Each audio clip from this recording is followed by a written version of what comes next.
Pikërisht, dhe aty qëndrojmë pak në vitin 90, Giuseppe, sepse ti pa dyshim, duke qenë se e gazetar dhe nje shumë mirë territorin aty, është një përgjim i Totorinës në burgun e Parmës, ku flet me, nuk po më kujtohet është me emri kujt, që dhe përmendin atentatin ndaj Borselinos. Dhe thot, na duhet një xhenier si ai shqiptari. Pas pjesa tjetër është ende e pa deklasifikuar, është ende sekret. Çfarë dihet për këtë pjesë? Unë në fakt jam munduar, jam marrë disa herë me këtë çështje, por nuk kam më shumë detaje. Është zbuluar kush ai xhenieri shqiptar? Su quella vicenda... Kësaj çështje, prego, continui. Non capisco. Ok. Sì, no, su quella vicenda... Për këtë çështje, ishte ajo frazë e thënë në burgun e Parmës, por është një frazë që ka mbetur aty. Nuk e dim që nëse në atë kohë ka pasur lidhje me klanet shqiptare, por lidhjet janë që prej fundit të viteve 90, kur në Shqipëri filloi të krijoi një nga organizatat kriminale më të fuqishme ndërkombëtare, që ishte Kompania Bello. Prej saj vinë të gjithë shqiptarët që veprojnë në juglindje të Sicilisë. Ndaj lidhjet janë përmes këtyre organizatave, por sa i përket asaj deklarate të Riinës, nuk e dim nëse lidhjet kanë qenë që atëherë, sepse nuk ka të dhëna. Sot kemi prova që këto grupe që veprojnë në juglindje të Sicilisë veprojnë për 15 vjetësh. Pasi, siç e thash dhe më parë, depërtimi i grupeve shqiptare fillon që në fund të viteve 90.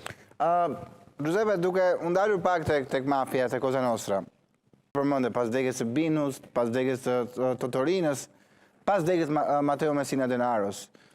U duk, edhe pse në një intervistë unë ka marrë Maria Falconen disa vite më parë kur vdiq Rina, ajo deklaroi që Rina vdiq, por nuk ka vdekur Cosa Nostra. Si ka ndryshuar Cosa Nostra, pra me ikjen e Rinës, me vdekjen e Provenzanos, Rinës, edhe Matteo Messina Denaros. Pra kush është tashmë? A ka një figurë të parë, sepse pas vdekjes së Rinës, dije që ishte Matteo Messina Denaro. Tashmë ka një emër që është në krye të asaj kupolës? Allora, noi di quello che sta accadendo oggi all'interno di Cosa Nostra. Sa i takon asaj që po ndodh brenda Cosa Nostrës në vitet e sotme, është e vështirë të kemi informacione, sepse nuk ka një të penduar të kohëve të fundit. I fundit që u pendua ishte Giovanni Brusca, që u arrestua në 94-ën. Dhe ne vetëm mund të kemi një ide se çfarë mund të ndodhë. Ajo që është e sigurt është se pati një vakum pushteti pas vdekjes së Riinës, Provenzanos dhe Denaros, por dim edhe që janë rivendosur marrëdhëniet me familjet amerikane. Në Sicili, familjet e larguara për shkak të dhunës së Riinës kanë filluar të kthehen në Sicili. Janë ata të familjes Badalamenti, familja Inzerillo dhe të tjerë. Por nuk dihet nëse ka një figurë si Riina.